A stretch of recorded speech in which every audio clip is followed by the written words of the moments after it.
सकुलामा तिमी हिँड्ने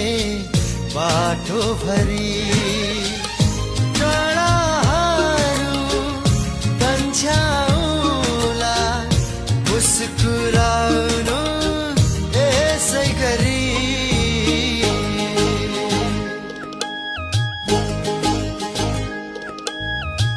किनेर पाउने भए म आफैलाई नै बेचिदिन्थे सुख सबै तिम्रो बेवा हो दुःख जति आफै